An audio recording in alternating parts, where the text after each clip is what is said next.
can see, people, we are live at the Globe Theater. We have a lot of interviewing going on. In the back, there is a red carpet. They are interviewing right now. They are interviewing B. Seville, I think its name. On the board to our right, we have talents to watch: Rebecca Reed, Jasmine Simon, Stephen Ryder, and Jerry Perp Dink, just to name a few. So, hey, come in and check us out. Grab some popcorn and a drink if you're so inclined. It's Friday night. Let's have some fun at the Globe.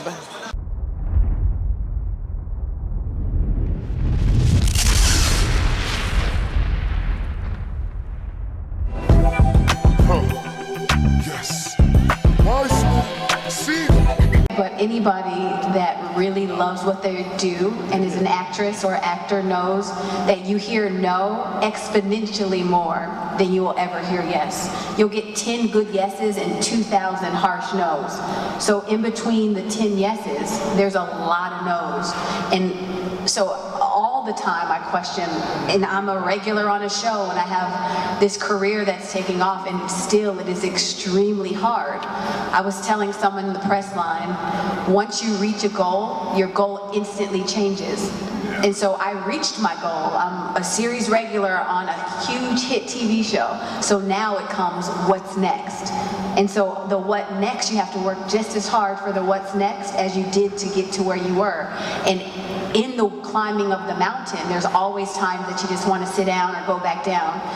But when you're an artist, there's something that draws you to. It's like a moth to a flame. So I'll have a day that I'm like, I'm not doing it. I'll call my manager, I'll cry, I'll complain, I'll explain how hard it is to be a black woman in Hollywood, and she'll listen, and I'll go to sleep and I'll wake up and I'll have an audition in my inbox, and it's like all the frustration went away, and then I start all over again. And I think that's kind of what you have to do. You quit, you give up, and then you start again the next morning.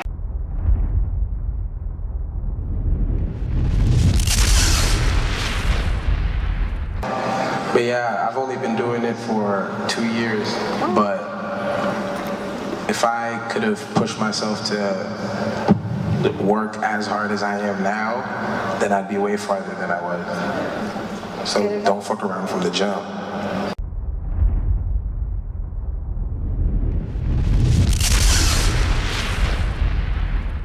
YouTube.com/AlexG. If you want to follow me on Instagram or Twitter, it's at AlexGMusic7. And I also have a show coming up at April 15th, Hotel Cafe. Be there if you want. All right. So this is going to be really hard. I'm at Jasmine Simon everywhere. Just at Jasmine Simon on Twitter, Instagram, Snapchat. Just regular old me. So take out your phone now. Do it, guys. Stephen Ryder, and you can find me on Instagram, Snapchat, Twitter, all that good stuff. I'll be at the Comedy Store 7 p.m. on the 30th in the main room. Otherwise, I have a website, thisisrebeccareed.com, where you can see my videos and stuff. And then Instagram, Rebecca Reed Bird, B-I-R-D. I'm Jerry Perp Drink on everything, every social media you can think of. I'm on it. You guys have been great. I could talk to you all night. We'll open it up. Erman, do you want to bring a mic out in case anybody has questions?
I can think of no one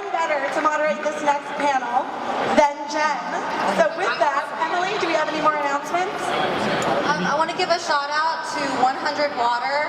They're a sponsor of us. They've been a sponsor for the last year. They're a nonprofit organization based out of New York, but they travel all around the world bringing fresh drinking water to third world nations. So give a round to 100 Water. I mean, look at these bottles. They actually sell these bottles for $100 for one bottle. So this is called luxury water right here. Also, next panel and then the following panel, we're going to be doing a raffle. Did you guys get a little ticket when you came in? We're going to be doing some like random raffling for some random stuff. So when we do call you for the next couple panels, you'll go up to the front and you'll receive your prize. And let's begin. And this is going to be for Frankie's. Thank you so much. It is water in there. I checked because it looked like champagne. Here you go, Jen. I thought that was Frankie. This doesn't Frankie. Okay, so hopefully all the mics are on. Yes? Okay. Yep, good. All right, welcome everyone. How many of you in the audience are writers? Yeah, we love it, we love it. So we have quite a group here, and it's not just screenwriters. We have a development executive and VP of production, and we definitely, and with Frankie, you're more content as well, right? Yeah. So what I'm going to do, rather than read your bios, which are spectacular, is I would love for each of you to introduce yourselves and give us a sense of where you're at in your career, and then we'll go from there.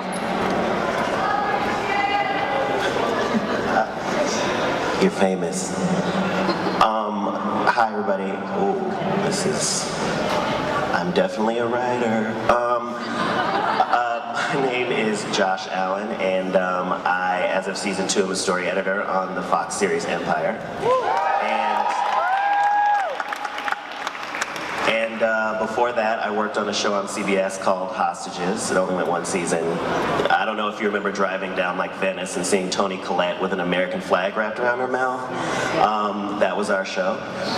And before that, I did the Writers' Workshop at Warner Brothers Television, which was utterly life-changing. And before that, I wrote plays in New York and ate cereal for dinner. So that's the story.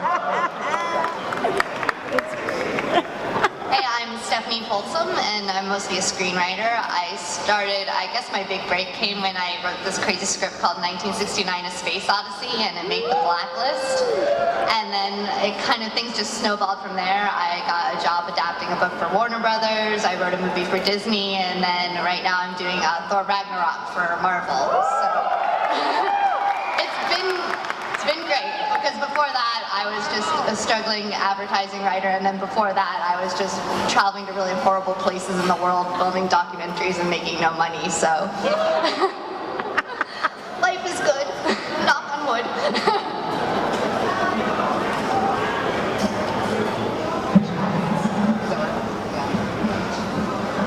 Hi, my name is Doug Jung. I'm a screenwriter. I work in television and film. I just completed co-writing the next Star Trek installment called Star Trek Beyond with Simon Pegg. And I worked on various projects all over the place. I've done a lot of television. I worked on HBO's show Big Love.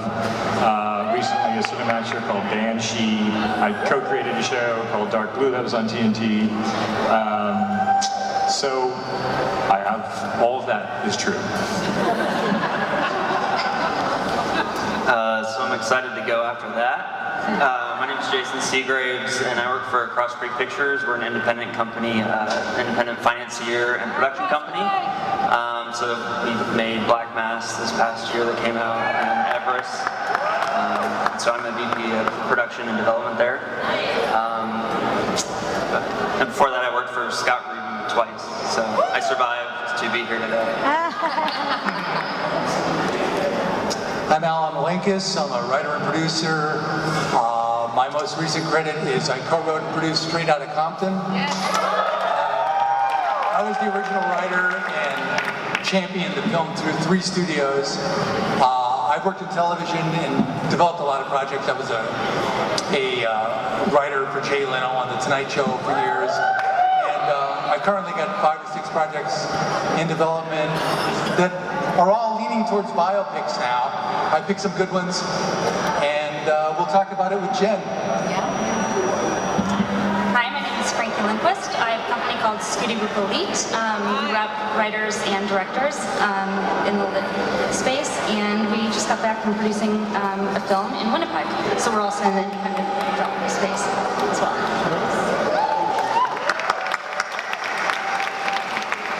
Great. I love all the accomplishments here, and I love that the panel before this, I thought there was so much inspiration and vulnerability, and I do love the idea of digging deep. That tends to be what I'm known for, so I love to dig into the dark side of success and what the journey looks like, so I hope you guys will indulge me on this. So what I'd like to start with, and I know that we have 4 screenwriters and 2 that are more content people, so I would love for you guys to answer the question. The first one is going to be a little off book, so the first question, and anyone can answer it, is I would love for you to share an action that you took that led to your first big break. I'll jump in. We, at the time, and this is probably about 10 years ago, I met Jerry Heller, and he was the manager of a bunch of music groups, and most notably, he managed NWA, and he's played by Paul Giamatti in the movie. And when I had a conversation with Jerry, and we took him out for a couple of drinks, I realized that he had this incredible story to tell about his relationship with Eazy-E. So I worked on a spec script, which became Straight Outta Compton, and from there, we went to Eazy-E's widow and got the music attached, and it was an incredible kind of bringing people together that couldn't stand each other anymore. And it was sort of like bringing the Beatles together because we had to go to Dre and Cube. So going back to Straight Outta Compton, I will say that navigating those waters and bringing those people together was an incredible ordeal that ended up really paying off. And I think it was a great lesson to go step by step and bringing people in to what became a gigantic film. Great. I'm just winging it. And I know, I just want to say this because we have such an incredible group here. If we could kind of keep the noise down a little bit, it would be so great. I really am excited to hear what this group has to say. Okay, so anyone else who wants to share an action that they took that led to their big break? I don't know, I don't feel like mine is quite that magical.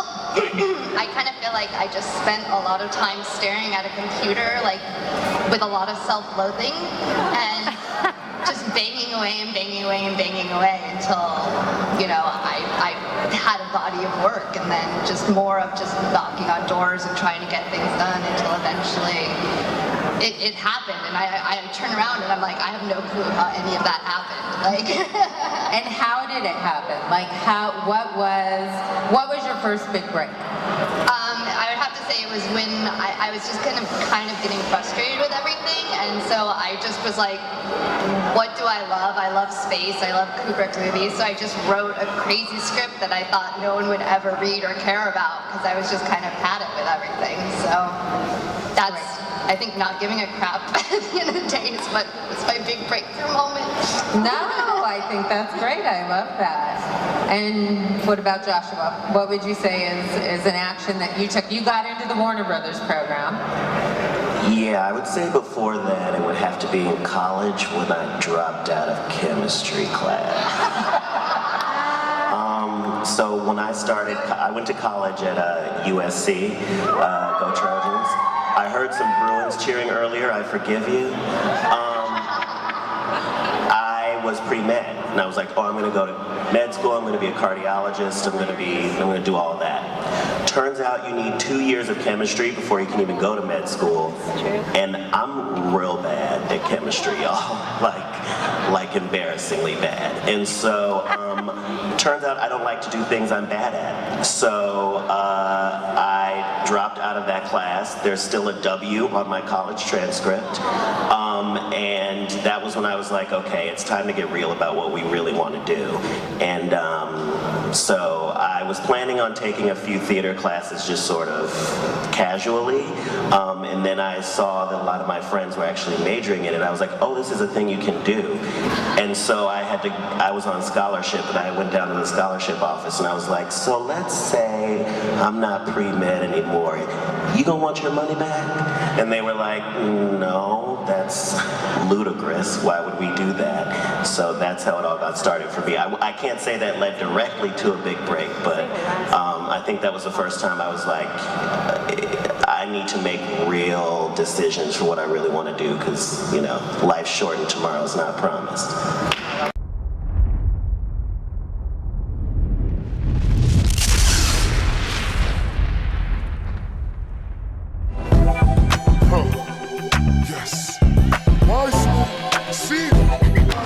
Hey everybody, it's Osiris, and we're outside of the Globe Theater versus inside of the theater. We are done with our show. It was a fabulous evening. We got to see casting directors, producers, actors on the modern day television scene. A lot of them has developed on YouTube and social media for some of those that you are heading in that direction. But for the most part, we're headed standing outside of the Globe Theater. It have a lot of events here, and you're welcome to come by here at any time. As I said, it's 740 South Broadway, LA 90014. It was a fabulous evening presented by Relevant 2 Series. See you next time. We're everywhere.